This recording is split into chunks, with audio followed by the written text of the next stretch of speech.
Hello, everyone. Welcome back to another episode of What It Takes to Be a Rock Star. I'm your host, Mel, and today I am interviewing the Zach Ellis of the band Dead Tooth.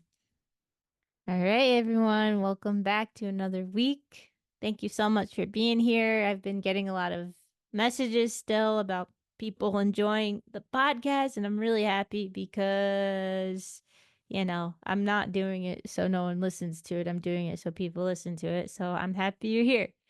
And before we get into the podcast portion of this, I just want to do a little life update. I'm going on tour next week. I'll be playing bass in the band Tea Eater, which is the band of the song that you just heard, the I'm Starting a Podcast.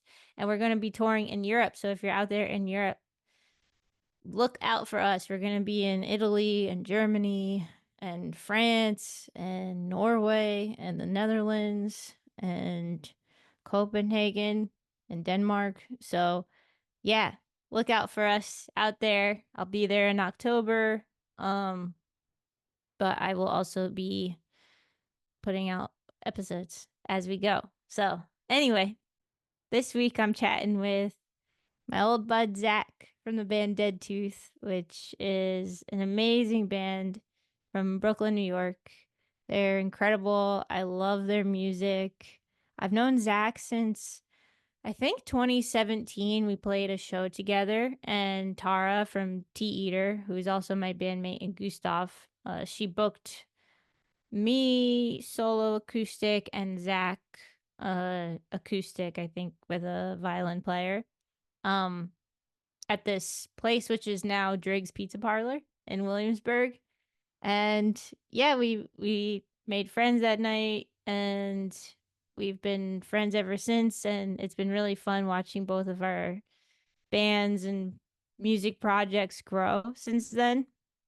So, I wanted to chat with him because he is in this unique spot, I feel like, where their band is getting a lot of opportunities, but they might not be like big enough opportunities to pay the bills, but they're the opportunities that you can't really turn down if you're really trying to do music. So I figured he would have some really good insight. And just like the last conversation, I split it into two parts because we did chat for a really long time, but I actually really love everything we talked about. And so this week is more so the backstory of things and like how Dead Tooth grew legs, or should I say roots, like a tooth. But ching. Anyway, we chat about that and we chat about like how they get around and a little bit about the logistics and about their team members and stuff. But next week we'll be getting into the the finances and all those things too. But I really wanted to include everything here today because I just find it fascinating and I love hearing people's backstory of, why they chose the path that they did. And, part of my reasoning for this podcast is just to get to know my friends better, honestly, because I feel like I know them, but then, I don't know all those intricate details and it's the best ever. So anyway, without further ado, here is the conversation. And as always, let me know what you think. And yeah, if you have any questions, any pressing questions that you want me to ask musicians in the future, let me know. Send me an email, what it takes to be a rock star at gmail.com. All right, here we go. I'm just so curious how your journey with music started. Like, did you grow up in a musical house? What made you want to be in a band? I want to hear like the history. I grew up my house was there was always music playing, but nobody in my house ever played music or really sang or anything like that. It was always, but they always like my dad had a really awesome CD collection going all the time. Like he had like everything from like the Beatles to like Radiohead and Nirvana and a bunch of he just had like a bunch of cool stuff that for like a dad at the time. I was like, "Oh, this is what is this? What's the Benz, Dad?" And he was like, "Pop it on." And he'd always play music really loud. He loved to play music really loud. Showed me like Cool. John Prine and REM.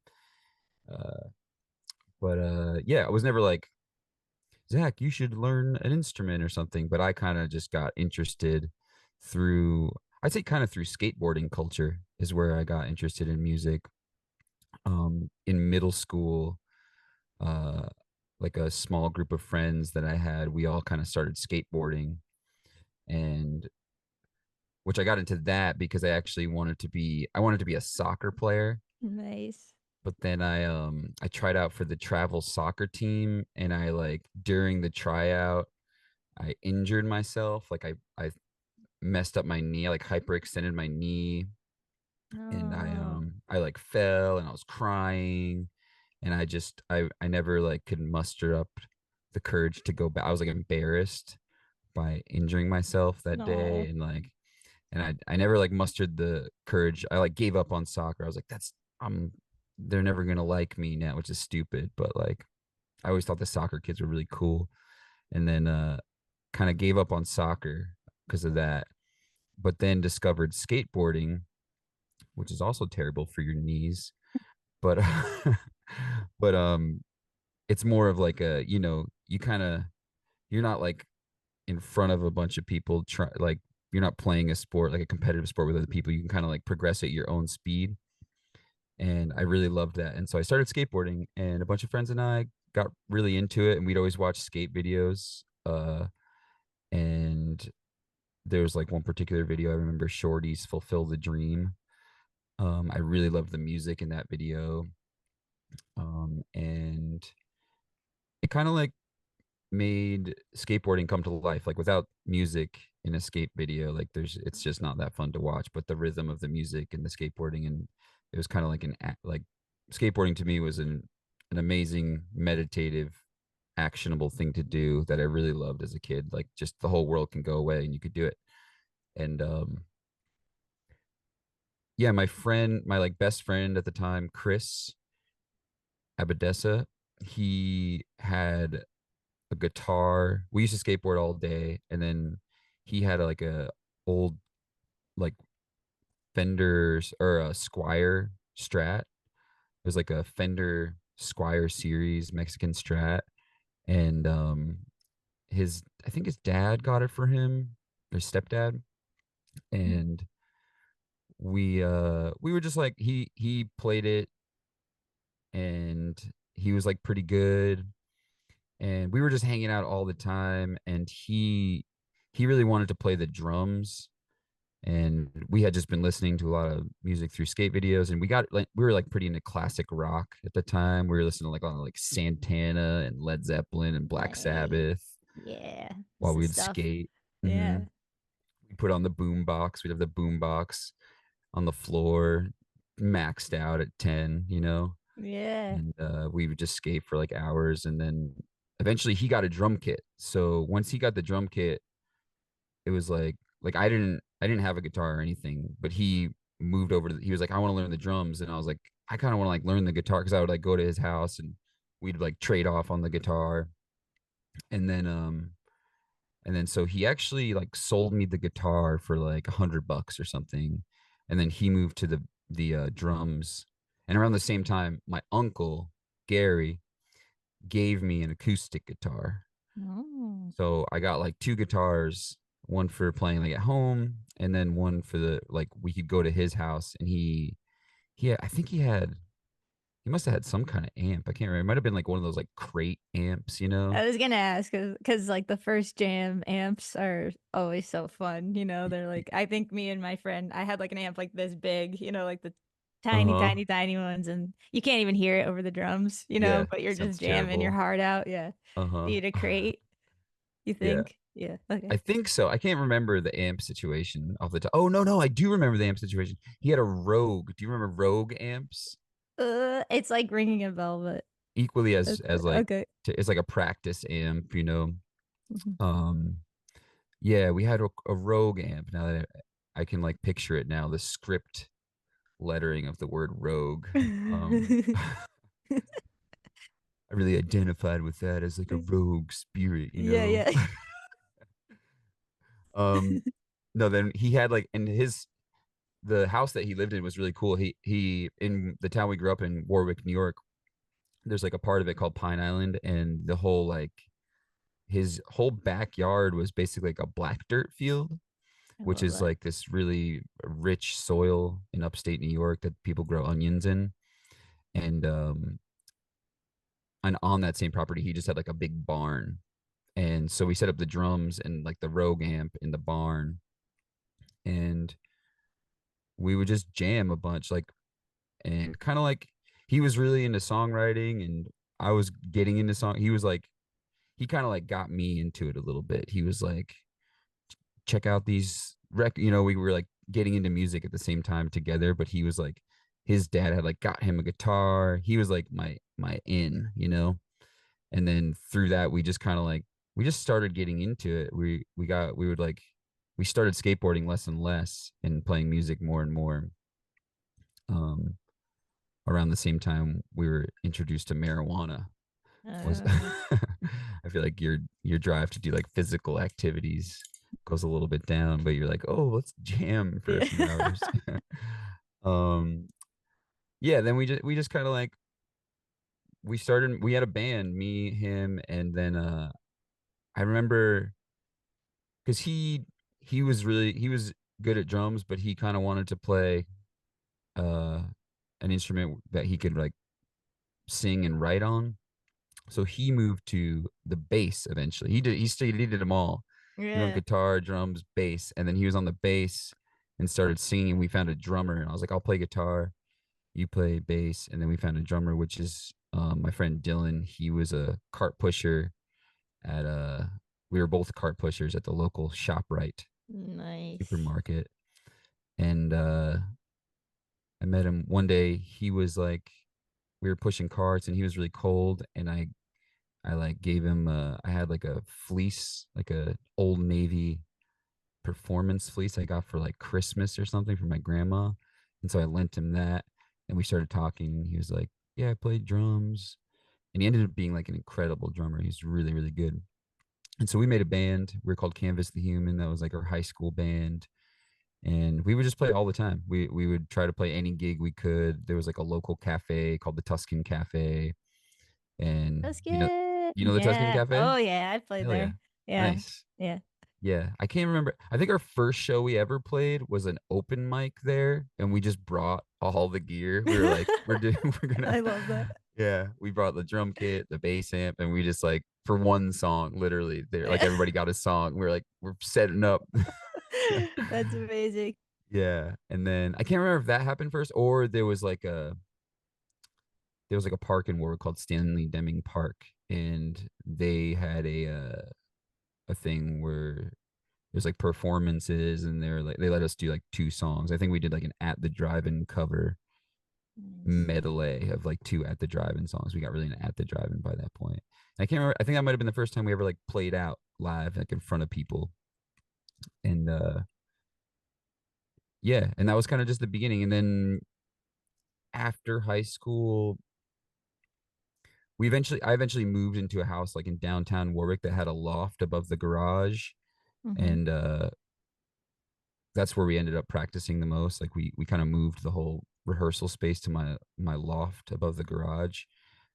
It was pretty cool. It was like a little bit separate from like the main house, so we could like have this kind of space that was like ours to just play music in, kind of up until like maybe like 10 p.m. You could just play as pretty much loud as you want, you know. That's awesome. Um, yeah, so we just played all the time, and then we would play in like Warwick. We'd play in Poughkeepsie. I remember we'd go to the Club Crannel. Do you remember Club Crannel? Or the Yeah. Loft? Yeah. Yep. Yep. They'd Been make you there. like they'd make you like sell tickets beforehand. So we'd be like going around our high school trying to sell like $20 tickets to go see go see us like an hour away. Yep. And Yep. I did the same exact thing.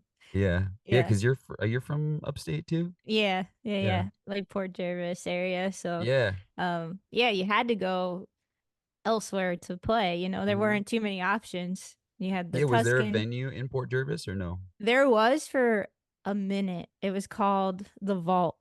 And I never Okay. played there because I think I was in eighth grade when it Mhm. was before I even had a band when it Yeah. was going on, or it was like eighth or ninth grade. And I didn't have a band till like 11th grade. Yeah. So, but I went to the Vault a few times to see some shows, and it was like the coolest thing ever. But Nice. once I started playing, we had to go out an hour easy to play. It's Yeah. just that's just like living up there in that area. There's Right. not many options. Yeah. Yeah. That's it. Yeah, that's most of the times we played like Tuscan every now and then because they didn't have shows all the time. Hmm. But most of the shows we were playing were at like Club Crannel or the Loft in Poughkeepsie, and it was like a huge pain in the ass because we'd have to drive like an hour. We have to get all of our friends to drive like an hour. It was kind of fun. It was like, oh, let's go to like a road trip, kind of like a small road trip to go to like Poughkeepsie and Yeah, it see felt see like her. that. It Yeah. did, and I remember you had to carry your gear like up a narrow flight of stairs, if I Mm-hmm. remember right. Yeah, that Yeah. I can't remember which one was like there was Club Crandall, the Loft, and then the Chance, right? The Chance was like the big room, Mm-hmm. which we never got to play, Mm-mm. but we played Club Crandall in the Loft like a few times. I think the Loft was the one upstairs. That would make sense. I think Yeah. Yeah. Yeah. That makes sense. that would probably be the one that you had to like go up the stairs. I think. Yeah, I think that's the only one that we played. Yeah, And I was like 17 at the time, and the guy was like, I was trying to get back inside to like play the show, and the guy was like, "You're not playing." And I was like, yeah. "Yeah, I am." And he's like, You? No way. And he was literally not letting me inside. And I was like, "My guitar's in there. I need my stuff." And eventually he like did not believe me, but it just let me in. Damn. Yeah. I wonder where But that guy's at now. I have no idea. Sounds like a dick. Yeah. If you're out there, hope you're doing okay. Yeah. Yeah, he was um. he was pretty pissed. Yeah. Uh. Yeah. So the upstate New York grind, the high Hmm. school grind. Yeah, and then eventually we actually like at the time I can't remember what I think like when we graduated high school, we were like it might have been the summer after that we decided we wanted to book like a tour. We really wanted to just drive across the country and like camp out a bunch of places and also play music. So we are like, let's book like a tour. We're like, let's take 3 weeks. We'll do out to California and back, just Awesome. the whole country. Yeah, in three And weeks. yeah, Ooh. Yeah. and we did it on it might have I don't know if it was more or less. There we did like two trip. One time we just drove, me and a couple friends, we just like drove in my friend's Jeep and did the same trip, but we weren't playing shows. And I might be mistaking the time lengths of those two. That might have been like 3 week one, and this one might have been like a month and a half or something. I can't Hmm. remember. Um, but we booked it all on MySpace. I remember. Nice. Yeah, because this must have been like 2000, like 8 or 9 or something.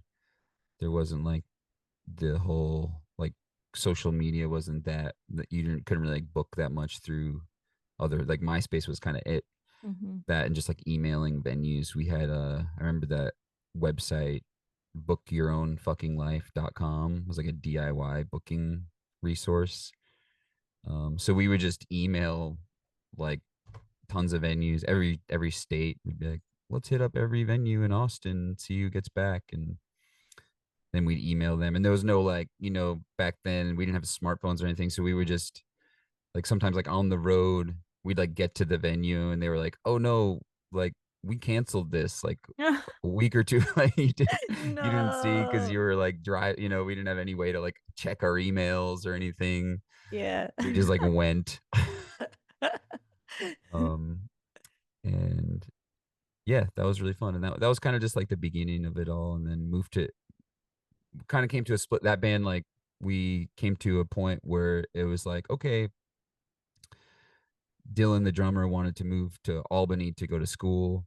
And Chris, the other member, and I, the bass player and singer, did not want to go to school. We wanted to just keep playing rock music. So we moved to New York my friend Laurent was working at a restaurant in Soho called the Blue Ribbon, and he got us jobs there, and we just started working there and moved to the city, and we're just like, let's just like work and play music. That's kind of, and then that was like probably 2010 or something, and here we are today. Still Wow, doing it, that's yeah. awesome. Yeah, Cool. we just paired that band down into like a two-piece, uh and we both saved, I think we both saved up because the Blue Ribbon was like a pretty good job for how old we were. We like hadn't It was like a busing job, but you could make like 250 a night. It was really busy. The Dang. shifts were really long. It was like 14-hour shifts, but you could you could make like 250 to $300 in a shift. So you'd work like 3 days a week, and then we'd have the rest of the week to just gig. And eventually we both quit. We both worked a shitload for like a whole year or two, and then we saved up a certain amount of money and we bought a van, like an Econoline van, a Ford Econoline, like a 250 big ass van for Nice. our two-piece band. Well, you have to have the van. You have a Yeah, van, you have to have a van. No. yeah. We bought it for $1,000 from this guy Nice. in Pine Island in upstate New York.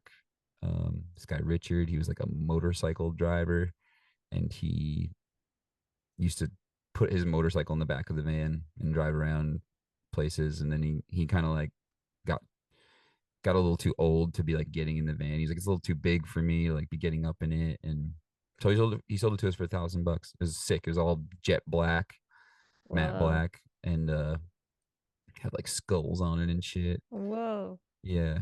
And then we since it was only $1,000, we didn't really break our savings too much. We were like, let's just play literally every single show we possibly can. Like we saved up a bunch of money at the Blue Ribbon, and then we were like, let's quit.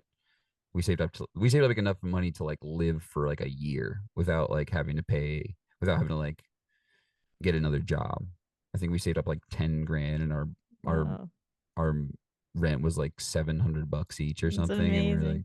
we just like calculated how much if we ate just like rice and beans all the time. And we just started gigging as much as possible, like around Bushwick and out of town. We went on like our first tour with do you know like Lonnie and Sarah from the band Weeping Icon? I know that band name. I don't know them. I don't think. They Maybe. had they had a band called Advaita at the time, Hmm. and we shared like a practice space with them. And one time I like ran into Sarah outside of the practice space, and she was like, basically they had like booked a whole tour for their band, but they had like no van. And they were like, we were just like kind of became friends through being at the practice space. And they were like, what do you guys like, how do you travel in your band? And they were like a fan of our band, and they were like, oh, we have this, we told them we had a van. We're like, we have a huge van actually. And they're like, well, we booked a whole tour if you want to play and come with us, and we could use your van. And so we just like went on tour with them. That was like our first tour with post post the Canvas to Human high school tour, which was another van we bought. Me, Dylan, and Chris like split a I think it was like a GMC van, and it was terrible. First like week it broke down. We had car troubles like the whole time. Ugh. But the Econoline van was amazing. It lasted till pretty recently actually. I had that van. No Yeah. Yeah, way. until maybe like 4 or 5 years ago I had that van. Whoa. Yeah. That's awesome. Mm. That was a good investment. Yeah, $1,000. Yeah. Cool. uh yeah, and then kind of like through the years of just playing in New York, joined different bands, was playing drums in Hey Baby. Do you remember Hey Baby? Yeah. Yeah. I That's was like the awesome. original drummer in there.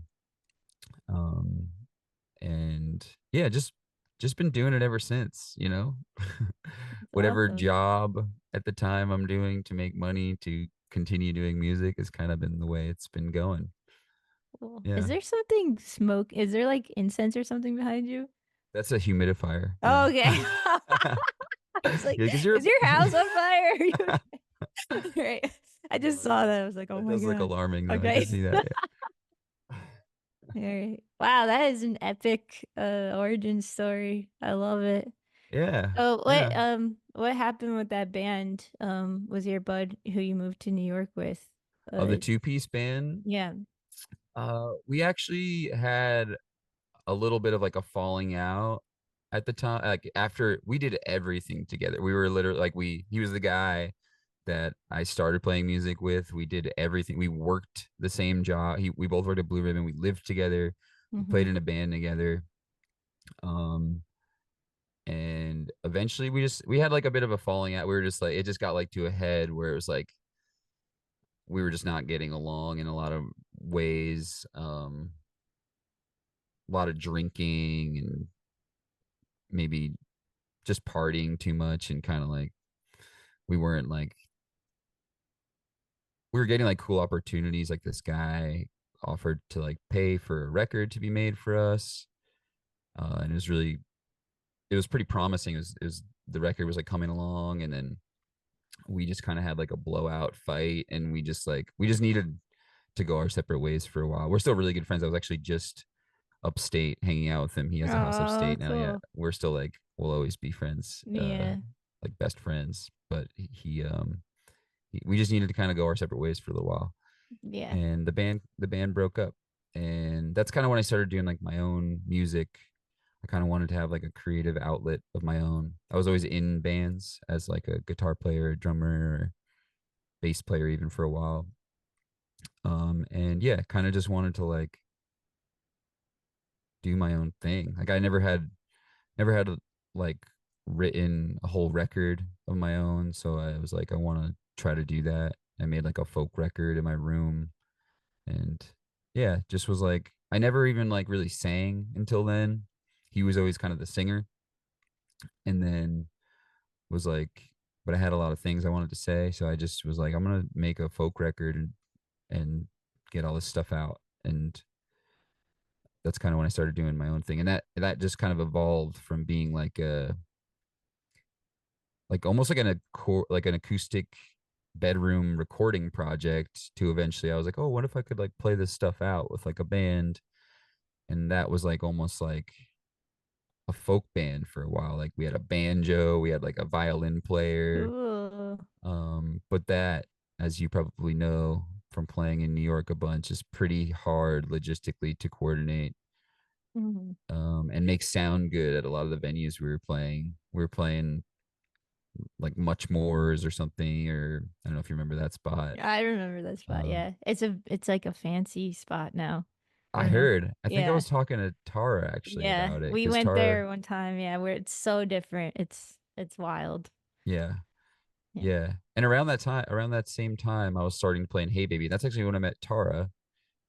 We toured to South by Southwest, Hey Baby and Shark Muffin, and Tara was dating this guy Kramer at the time in a band called Lunchbox, and Lunchbox and Hey Baby and this band Hippie and Shark Muffin, we like all rented like a huge Mercedes Sprinter van Oh my and gosh. drove to South by Southwest, and like nobody was even playing official shows. We were like, fuck it, let's just go.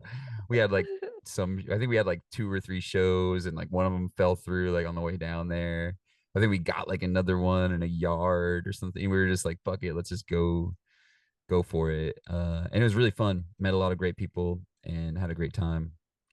Um, That's and awesome. yeah, Did so your friend, what was his name? Dylan? Was that the or Chris? Which one was Dylan your was the drummer. drummer? Okay. Chris was the The- other like songwriter singer. yeah. Yeah. Was he who between the two of you were the most like driving force? Like who was like, let's go on tour? Was it both of you? Were you like I right on? I was the more driving for like I was like let's do this in the world. That's kind of like why it ended. Like he was a very creative person, like had an amazing mind for songwriting, and but he was not really about the the like hustle of like we got to like go out there and meet people and get booked, like that was pretty much me doing most of that. And Mhm. that's kind of where like the discrepancy happened. I think he'd agree with that as well. Like he like because when we like kind of like stopped playing music together, he was like, I think for a second he was like, I'm gonna do this on my own, and then like he just realized like I don't have the like I don't like to network. Like he was basically just like I just like to play music, and Right. so he kind of was just like I'm just gonna he became like a union carpenter, and he basically just like I mean he's still like his music's still like my favorite music. He has a like studio in his basement, in a way I'm like jealous of him because he's like got like an actual income that he can like afford to make stuff. I'm Yeah. always like trying to like scrap some side gig together between tours and stuff. Mhm. um but yeah, I'd say I was like the driving force of like making it all, like booking the gigs, doing the emails. Like I started like a mailing list, or kind of doing the hustle part of it. Yeah. And so I was kind of like, at one point I was just like, if I'm going to be doing all that, I kind of want like complete creative control over what I'm making. So that's when kind of Dead Tooth began. I mean, first it was the Adventures of the Silver Spaceman. It was like a alter ego that I like to create through. And then after a while I was like, I just want to be like me, and I have a dead tooth. So I was like, this is more suiting and real. I'm not a superhero. I'm just a guy. You're not? No, Oh. just a regular guy. But I felt, when it's like scary to make art. And so I was like, I need like a superhero alter ego to do it through. That's fun. And it probably served its, purpose It for the did. time. Yeah. Hmm. And it's funny because for those of you who don't know, I have a band, Francie Moon, and people Hmm. always think it's like the stage name that I chose, and it wasn't really. It was just this name that I liked, and I wasn't trying to make like an alter ego or like a superhero person to Right. create through. But once you are this being called this other thing, sometimes it makes you like be way more proud of who you are, and you're like, wait, but I'm just me. I just want to Right. be me. Like it. Just So change the band name to Mel. I've thought about it a lot. It's actually Trust me. pretty cool. Just no. There's a girl, Marissa Sandejas, who she just has Marissa, period. But I think it's like Mersa or something. Well, not Mersa, but Like that's drop like the a E or disease. something. Yeah. Oh, Yeah, I yeah, dropped yeah, the A. Is Mercer something with an like A? I think so. Yeah, but Yeah. yeah, I like that when someone's just boom, like themselves, and Hmm. yeah, yeah. I think There's Mel period is pretty sick. no, yeah, Yeah. maybe one day we'll see. Hmm. Um, yeah, I was asking who was the driving force because I feel like in those close creative relationships, there's usually one person who's like running the ship, kind of like Right. let's go outdoor, let's do this. The idea guy Right. who's um and the other person is going with it, but Yeah. that is those I feel like that kind of friendship and musical um whatever teammate, whatever you want to call it, it's so important, I feel like, to grow as a musician. And I feel like people who have that, they're really lucky, who grew up with that person in their life, because Totally. it's just like such a beautiful time. I'm sure you think back to those like barn jams, and it's Hmm. just so fun to learn an instrument with someone, Yep. or you're just figuring it all out and like dreaming big, and you have no idea what's ahead. You have no idea, where you're going to be, where you're going to live. You didn't know you're going to move to New York, in Totally. that barn, and look at you now, like doing all these cool shows and going on these cool tours. And, it's Hmm. like, it's what you set out to do, but Right. I And don't who know. knew how it would get here, but it did. Hmm. And yeah, I like still listen to those recordings. We had some rudimentary recording gear that we were just like making what we thought were great sounding records of like, but you listen back, you're like, well, that sounds kind of crazy. But the Yeah. the like spirit is definitely there. I'm like, wow, we were just going for it. We were writing Yeah. the epic song. We were like, let's let's go for this. Let's like just try our best, and you can hear it in the songs. We were like really really going for it. Yeah, and I um feel like those years, like what was it, like 2007, 2008, the mhm. MySpace years, is like, nothing was taking your attention, like social media or TikTok or whatever. So like when you were jamming in the barn, you were jamming Oh in the yeah. barn like super Hmm. hard. No one was stopping you. Like, Yeah, so totally. I don't know. I kind of have nostalgia for those kind of days too, because it's just music. It's just pure music, and that's what Yeah. you were doing. There wasn't like, oh, we need to promote this, or wait, hold on, let me film this real quick for TikTok. Like I Right, need a right. 10-second video of this, or there was none of that. Like, yeah, maybe you hit record on your like cassette tape recorder, for like later, but Hmm. it wasn't for 30 seconds later you're gonna play Right, the right. team. You know what I mean? Yeah, So I was doom scrolling the other day, and I saw a reel of this guy being like, uh he was like basically doing, when people like interview themselves on reels or yeah. TikTok, and he was basically acting as though he was interviewing a musician for like a successful career. And he's like, "So you went to like Berkeley School of Music, and you're a very accomplished bass player." He's like, "Yep." And he's like, "So you've got lots of experience with recording and engineering and mixing and mastering." He's like, "Yep." And then he just like keeps going down this list of like things that just like every like a like is just the quintessential musician. And then he's Yep. like, "Well, how are you making stupid fucking videos all day?" Yep. And he's like, I'm not so good at that." He's like, "Sorry, you don't got the job." Yeah.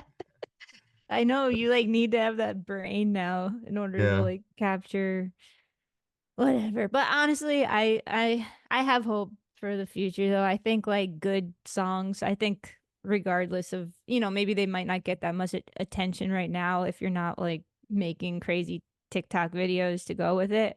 But I feel like Hmm. good songs will last over time, even if, 100 people love them for the next 30 years. Like, I don't know. Yeah. I just feel like good art is there's still a Yeah. place for that, and everything to me is like a pendulum swing. Like every people are gonna get really, really sick, I hope, of the like 30-second stupid video thing. And I hope everyone Yeah. just like throws their phone out the window one day and then Yeah. like appreciates full albums again, hopefully. I think the more and more it becomes like just common knowledge that like social media is essentially rotting our brains. Like there's like studies go like I listened to an interview with the Surgeon General of America recently, and like he was like saying that what he's pushing for is like the same way there's like warnings on cigarette boxes for lung cancer, like warnings every time you go on like TikTok or Instagram, like this will rot your brain to a degree of like just like your dopamine gets all fucked up, like everything's just like all thrown off when you just sit Yeah. on your phone all day and scroll like. And I don't know, I feel like people, the more that knowledge is just like commonplace, I think people will hopefully be like, I want to put on an album and not sit here and just scroll. Yeah. I We were know. just I talking. Go ahead. We were just talking about my with. We were talking when I was hanging out with Chris, my friend. We were talking about another mutual friend of ours, and they were like catching up. And he was like, "Have you seen any good movies lately?" And he was like, "I don't really watch movies." He's like, "I kind of just scroll TikTok for like 2 or 3 hours after work before I go to bed." And it's just like, damn, that's sad. Like It is. like these like beautiful pieces of art that have these amazing soundtracks, and thousands and thousands of dollars went into the creation and thought and time and artistic concepts, and you're like, nah, I'm just gonna like watch people like dancing. Yeah. I know. It's sad. It's sad that Yeah. people they don't have that, you know, attention span. Do you feel Yeah. like that affects like your live performances? Like do you feel like you have to like hold people's attention like every second, or do you think people have more of a a longer attention span when they're like actually in a room paying for a show. What do you think? I've never really thought about that too much. I've always just loved a good live performance since I was a kid. Like we used to watch that Fugazi, I think it's called Instrument, the like documentary on them. Have you seen that? Oh, no, but I want to. That sounds amazing. It's really cool, and they were just always performing the shit out of their instruments. Like I feel like there's certain performers that they're like, when I get on the stage, this is my stage, and I'm gonna put on a show. And when I was younger, I was inspired by like watching Fugazi videos, or I don't know, any of those bands that just when they got on the stage, it was just like, and it wasn't for the TikTok, it was like, and but those are the videos that everybody like reposts now, and like if you like for me, my feed is full of like 90s videos of these bands just going hard. And it's like they weren't doing it for TikTok. They were Mm, just doing it for the moment and the thing. And right. like, and luckily for me, I grew up like I didn't have a smartphone until like pretty late in life. Like I didn't have Facebook till like after I got Facebook because I was like backpacking around Europe with, and I knew my mom, like I called her or maybe emailed her from like an internet cafe, and she told me that like my childhood best friend was like in the same country I was. And I was like, oh, how do I get in touch with her? And she's like, well, you could get a Facebook. I know she has Facebook. But I was like 21 years old. And I like, Mhm. I hadn't had any social media or anything. And I was like, so I feel like I was lucky. I like got to like my formative years. I feel like we're not with that. So when I get on the stage, I still have the same mindset I did when I was like in my early, like I'm like, we just got to perform. And I don't really think about that much. Like, do we got to do something for the Instagram or TikTok? I'm like, let's just put on the best show, the most lively, and through the whole thing. Like I try not to have like, but there are things like everybody I've noted, like when we have like, there's stuff that happens in our set that I've like noticed just because when like after a show and everybody reposts stuff, it's like certain moments everybody like is drawn to through Mhm. the through their phone. They like film a lot of the same moments every time, like when we go like back to back or something, or like like or when Nola does like the dance piece. It's like all this stuff that's like looks good on the Instagram, but like that Mm, was not the intention of like making it. I was just like, I just think this would be cool to experience live. right. um Yeah, I it's funny. You can tell when a band is doing it for the mhm. Instagram. Like it actually is one of my pet peeves. Like Same. when I Yeah. see like, they're like not performing and then like a camera shows up and then they start headbanging out of nowhere and you're like, "Oh, come Yeah. on." Like Yeah. don't this isn't like it's not like a shoot we're doing right now. Like you're doing a show. Right. Like, Yeah. are you into it or are you not? If you're not, it's fine. Like, but I've seen that though, where it's like, oh, camera here. Okay, let's do that crazy thing now. Yeah, I try to not think about it too much, and I think that's what draws people to a good performance. I think when the Hmm. second they get on stage to the second they get off, they're like, "This is the show." Yeah. It's not like when the camera comes. I almost feel like sometimes when the camera comes around, I just want to be like turn away or something, like sometimes. But I don't know. We just try not to think about it. We're just like, let's just like do whatever we do, and it is pretty cool that like everything's just captured now. Like when I was a Hmm. kid, I was like, that'd be amazing if somebody caught that on film. And now I'm like, there's like too many videos of every show. I'm like, this is insane. It is funny what you said, like that some people they take video of the same thing. Because I've noticed that too with after I play a show, it's like these certain moments where there's like 9 videos of the same Right. 10 seconds, but I feel like cell phones are the new cigarette, someone picks one up and then the next person picks them Exactly. up. And that happened just the other day. I was at a show and I was like, "Oh, I should take a video." And I pulled out my phone. I took like a 10-second video. And Hmm. then all of a sudden I look and everyone else just started like taking the video and I was like, "This is so weird." Hmm. Um, but it's kind of like unconscious, they're just, Right. "Oh yeah, I should take a video." Yeah. I mean, Yeah. I try to like also just supporting friends' bands. Oftentimes I'm like, oh, I want to take a video of them and post it on the internet. But then sometimes I just forget. And then I'm Yeah. like, shit, I should have got a video of them. But then I'm like, I was enjoying the show though. Like that's Yeah, what I'm yeah. here to do. Like I was just watching the show. Yeah. It's the whole Uh, point of this, actually. yeah, I know. I Um, know. I know I feel bad if it's like I watched a set, I forgot to like take a video, or right. my phone has been so out of space recently too. Like sometimes I have to delete apps just to like take a 10-second video and then like re, I only have 32 gigs. What can I do? What Right. can I do? Yeah, and I don't even know. I feel the same way in my like. I don't even understand how this cloud is working. I'm like, are my photos on my phone or on the cloud? Like, I go to look at my photos and it's like downloading your photo, and I'm like, but I see it. Where is it? And then it's also my phone's full, and I'm like, how is my phone full if the photo's not on my phone? I don't understand. I'm I'm the same. I literally don't understand too. I'm like, why am I paying for this cloud? And if I can't use my phone anymore, right. like, what's Yeah.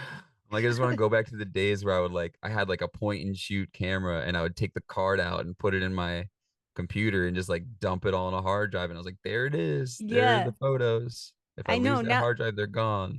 Yeah, now I'm scared if I like delete a photo off my phone, is it deleting off the cloud? It's like now I feel like I have to keep everything or else it's gonna delete off the cloud too. Yep. Yeah, no idea how And that then works. I try to watch video tutorials, and they're like, what you want to do is buy 3 hard drives and you want to back up every single one. And I'm like, I'm just gonna keep doing what I'm doing, just skin of the teeth. Yep, Everything's constantly full. You just yep, deleting or just stop taking videos. Sometimes I just stop taking videos for a while. I'm like, I'm out for a little yeah. while, But tagging then your out. phone like figures it out, right? When you stop Right. taking Yeah. videos. And then it's like all of a sudden not full anymore. I'm like, what happened? Did you vomit or something, phone? Yeah. Like where It missed you taking videos. yeah. I don't know. Mine is the same thing, and I'm like, I have to just wait a month, and then all of a sudden I can do Yeah. whatever I want again. Kind of nice. You take a little vacation. Yeah. If you and your phone need a little vacation, I suggest you check out Sorry Cables. I love these cables. I use these cables all the time. I'm using one right now to record this. Anyway, this is like a vacation for your sound. It goes through these wires in a very vacation-y sort of way. Thank you, Sorry Cables, for sponsoring today's episode. Check them out, sorrycables.com. Great people, great cables. Yeah. Um, all right. But onward Onward and through. forth. Yeah, so you started Dead Tooth. I remember I met you probably like 2017 or something when you were playing your acoustic stuff um at Two Boots. Right. I I remember don't know if you had a that's band then yet, but when did you start playing with the band with Dead Tooth? the band Dead Tooth kind of like it kind of shifted from that band, the Adventures of the Slower Space Band, that eventually like kind of turned into like a rock band that was like it was like a 4 piece rock band. Like I played guitar the whole time, and there was another guitar player, bass player, and a drummer. That's like kind of the lineup we settled on.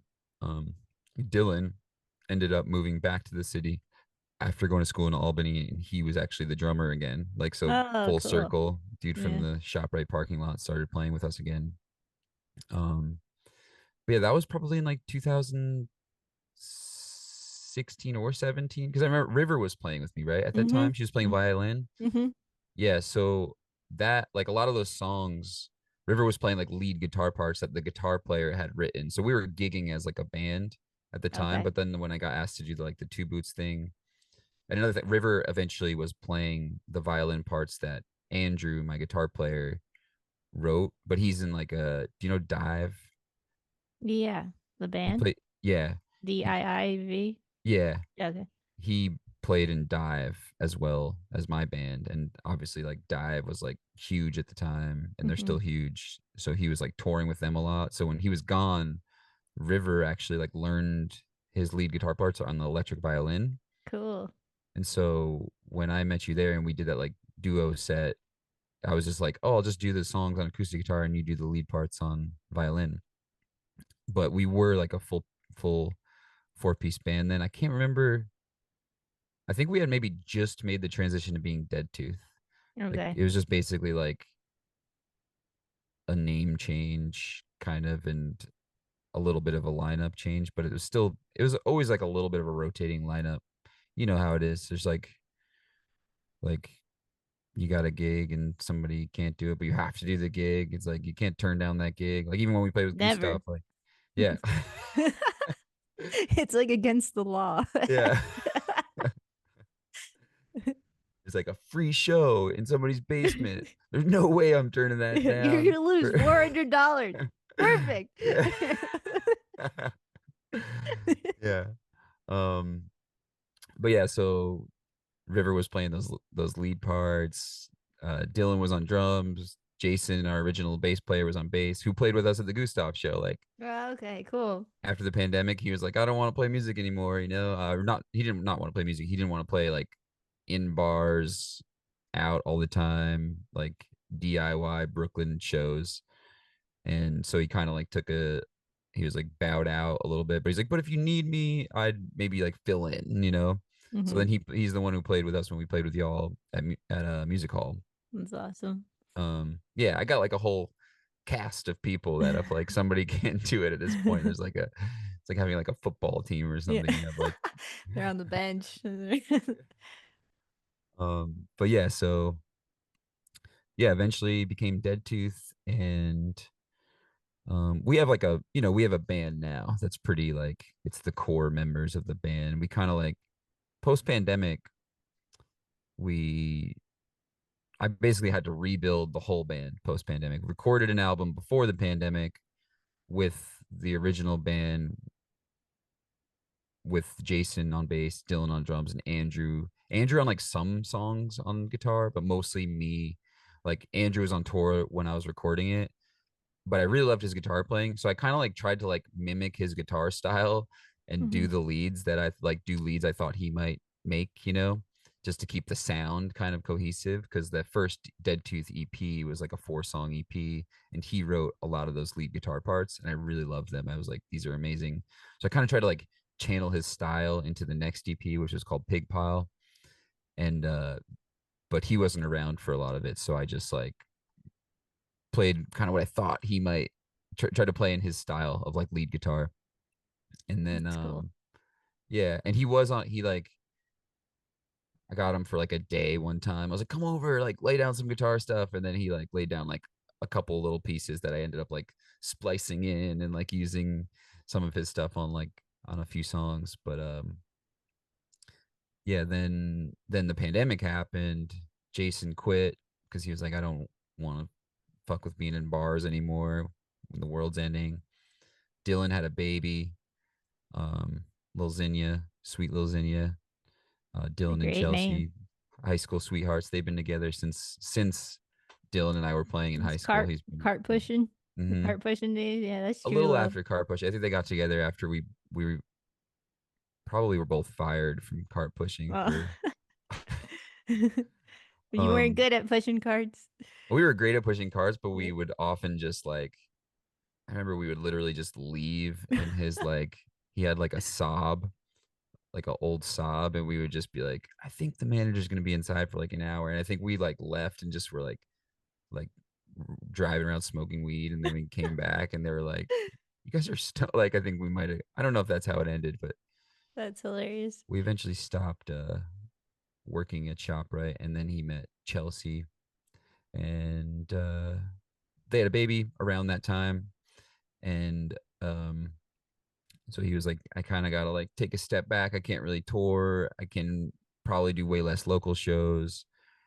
And then Andrew was just in LA most of the time doing dive stuff because they were like working on a new record. So kind of like had this record, and pandemic was like shows were starting to happen again, you know, and had to basically from the ground up like rebuild a band. And um that's when I was working at a kava bar at the time, called Brooklyn Kava on Soydam Street and Wilson Avenue. And two of the people there, actually, it was really funny. We were shooting a music video for this song Hot Summer. There was like there's another lineup, kind of like mid pandemic, like coming out of the pandemic, and also like a little bit before. Like some of these people were subbing in. This guy Ethan was playing drums. Ethan Glenn, great drummer, awesome dude. Um, my friend Mark was playing guitar. But yeah, we just kind of like everything ended. I had to basically build from the ground up, and I was working at this kava bar, and um, I met Taylor there, and we were shooting a music video for one of the songs, and Taylor kind of looks like Andrew. They both have really long hair, and I was like, because Andrew was still like officially one of the members of the band, and there was like this. I wanted to shoot this video. I don't want an Andrew in it, but he was in LA. But it was like a lot of the video took place on a beach. It was called Hot Summer, and I like I was like, oh, what if like somebody filmed you playing guitar close up with like a blue sky in the background, and I got him like a it was like a got him like white scrubs and like angel wings, so he looked like an angel playing guitar.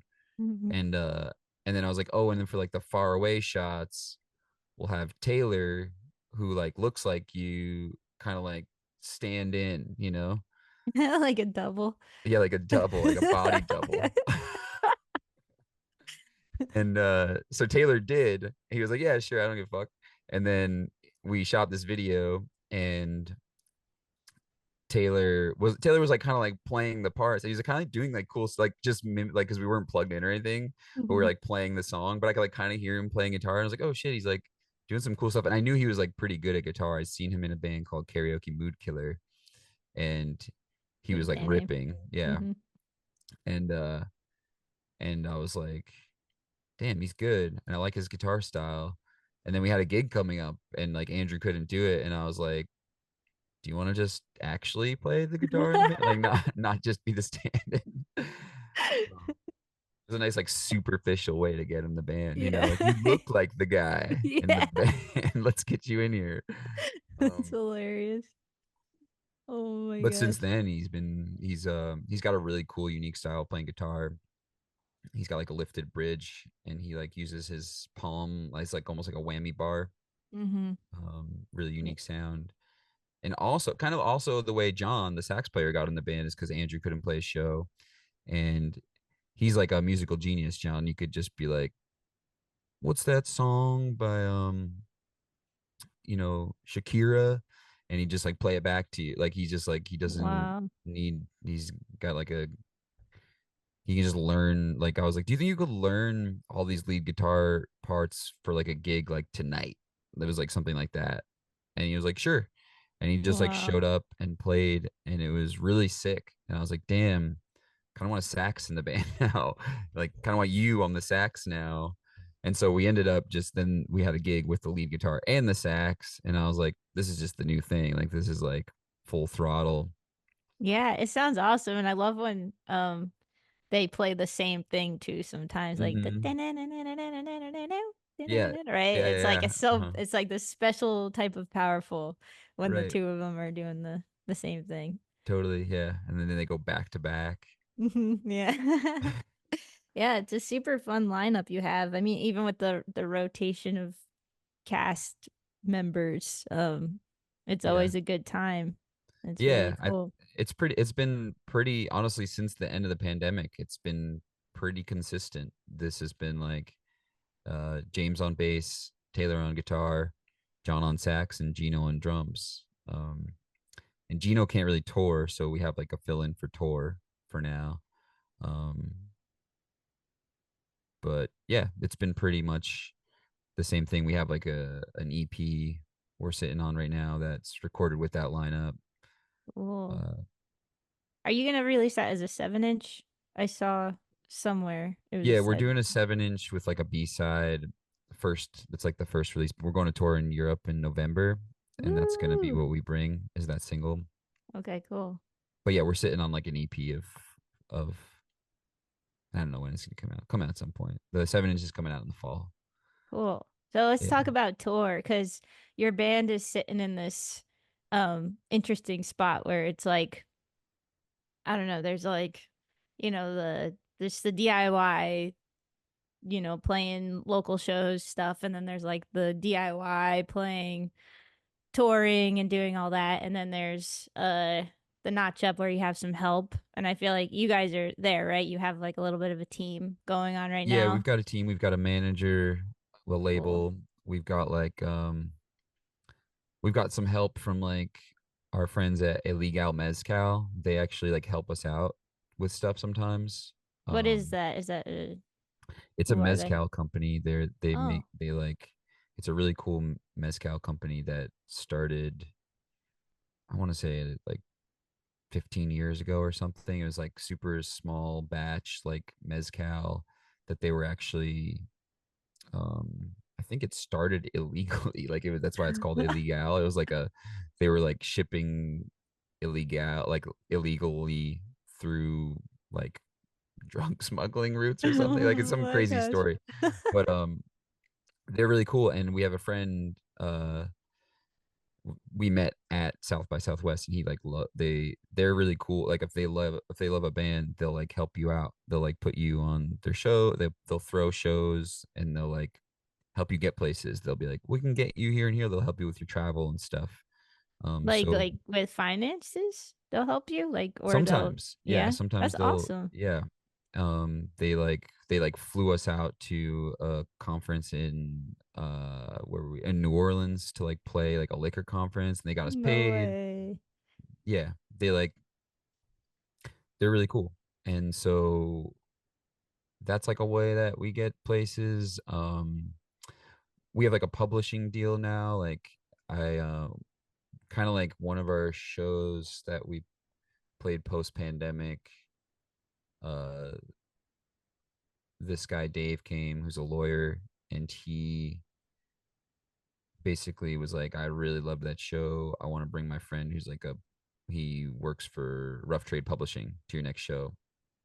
And he brought AJ, who's now our manager, because he loved the show so much. He signed us to Rough Trade and Wow. signed us to his label and became our manager eventually. He was just like kind of gunning for us. Did it all. Yeah. Wow. And so yeah, that's pretty much the team. And this dude Jason that lives up in Maine, he like books venues up in New England. He's part of like the management team with AJ. Um, it's called Outlier. And yeah, that's kind of like our team. And just like tons of connections from playing music all over the years. Like as much as they're helping, like I'm hitting up people, like to Hmm. do stuff all the time. Um, Yeah. And how do you make it work? Like when you guys go on tour, do you take your newest van, your so Toyota? that Econoline van eventually actually got stolen in No. yeah, I drove it out to LA. Um River and I did like a tour out there when we were dating. We did like a full US tour just as like a duo and her project Ghost Piss. Hmm. And that van had made it to Phoenix, Arizona before this. Like I had a friend who was like opening a cafe in Phoenix, Arizona. So I was like, I didn't want the van anymore. I had a car at this point, and I was like, I don't really need it. So I was like, you can take, he was like looking for a vehicle to have out there to like work. And I was like, you could just like take it. Honestly, I was like, I don't even want it. Like, I'm like sick of this van. And so he like drove it to Phoenix to help open his cafe. And then later when we did this tour, like River and I took her mom's van because we actually bought another van that was like a total, it was like a piece of shit. It Like a just didn't lemon. work. Yeah, it was a lemon. It was a dud. We lost like $1,300 on this thing. Oh. But we bought it from like a Croatian couple who were traveling, and we bought it in cash. And when they gave us the title, we didn't see it, but on the title it said like salvaged in like small print on the bottom Oh. corner of the van and on the title, and that means like you can't drive it. It's got to go through a whole process of being like approved as no longer a totaled vehicle, and that was Mm. like going to take months. And we had booked this whole tour, so we just borrowed her mom's van, and we drove out to California. And on the way, I was like, hey, dude, is like my van still there? And he was like, yeah, but it's not really starting. But I know how to like jump this van with a screwdriver actually. And so I went out there and I like started up the van, and then drove it to LA. And then after our tour, we like lived in this big van for like a month in LA. It was like a huge, it Nice. was like a, we like put a bed back there. And, but eventually had to come back to the East Coast because the tour was over and we toured back and we had to get River's mom's van back. And I like, this guy was like nice enough to let me keep it on his property, like outside of Joshua Tree in the desert. Mhm. Um, but like one day he was like, dude, I'm really sorry to tell you this, but somebody stole your van, my property. I wonder if they um, had to jump start it with a screwdriver. yeah, I was like, how did Get they do that? I don't even it. know. Part of me was like, maybe he was just sick of having my van and got it like tossed. But I was like, This either tow way, company just yeah, stole the van. It was so weird. yeah. But either way, I was like, that's all good. I literally left a van on your property for like a year, Yeah. and I felt kind of bad. That's like kind of like the rule. Like if you leave an amp at someone's house for like Oh, more than a year and it just mysteriously disappears, it's like that's on that's you, kind yeah, of, you know? totally, yeah. Squatters' rights. Yeah, I yeah, hope he's driving it around. Maybe he's driving it around still. yeah. I actually hung out with him the last time I was in LA. He's a really cool guy. He's got a sick band called the Normans or Normans, I think. Cool. Um, That's fun story though. but yeah, so oh yeah, so now, sorry, that was a long It's story okay. I liked tangent. it. Um, now, so during the pandemic, I bought because I had all that sweet pandemic money coming in. I bought a 1993 Toyota Previa, also matte Ooh. black. It's a minivan, and it's like it's got a bench in the back and then two captain seats in the backpack.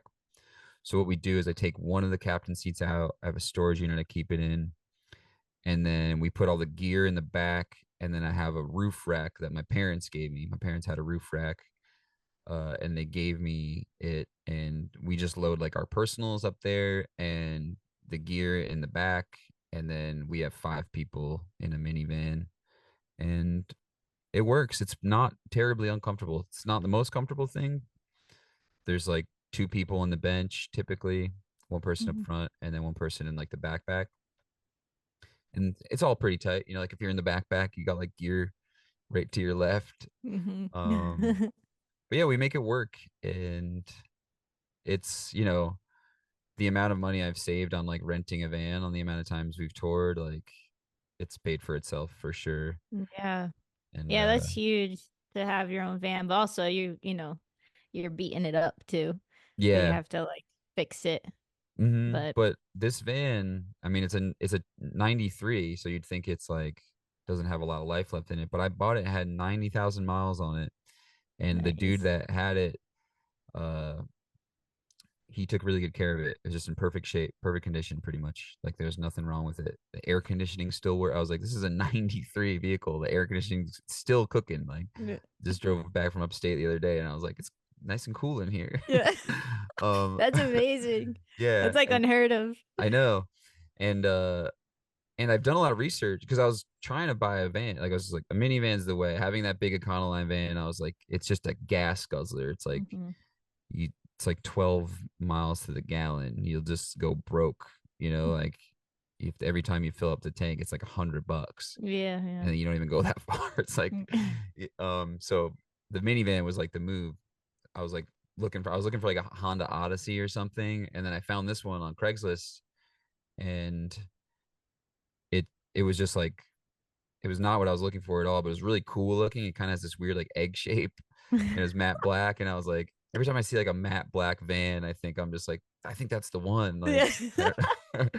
And so I went and I bought it, and it's been there ever since. I actually got T-boned in it once, No. and it was the guy ran a red light and just like hit right where I was sitting, and I was fine. Everything was fine. The whole like post got knocked in, and I was basically in a position where I either had to get it totaled because like those old vans on the books are not worth a ton. But I was like, I think I just want to like fix it, even though it's going to cost basically what it cost me to buy it the first time. I'll have to just buy it again. But I was like, but I was like, honestly, I either have to buy another used van that I don't know anything that's wrong with it, where I know this one's good. Like I'd already driven like 20,000 miles on it and it was Mm-hmm. great. Like it did no problems. And I was like, this thing goes and the AC still works. I was like, I could buy another like a Honda or something, Honda Odyssey. And I don't know what I'm getting into, you know? Mm-hmm. So I just fixed it. It cost exactly what it cost me to buy it again. And I just bought it again, essentially. I was like, I don't know. This seems like like it's kind of dumb in a way, but I'm like, but it's also not. Like I would just have to buy a different one if I didn't. Yeah. No, And I it totally only, get it. yeah. Totally And get it it. only has 110,000 miles on it. And all the research I've done into Toyota Previas, it's like a cult of people that have had these vans. They're like, it'll go to three or 400,000 miles if you just change the oil and like get the brakes replaced when they need to go. Like there's literally not a lot of maintenance you got to do, and it'll just go. Like everybody, like just if you go on Reddit and you're like Toyota Previas, it's like a It's the van that's one. known for lasting. So I was like, Yeah. there's 90,000 miles on when I bought it. I'm just gonna drive it till I can't anymore, you know. Yeah. And even That's when like awesome. if we get to a point where we're like renting like a Sprinter or something, we can like afford that. I'll just like turn it into my like camping van or something and just live Mhm. out of it when I want to because it's Yeah. cozy. Yeah. Yeah.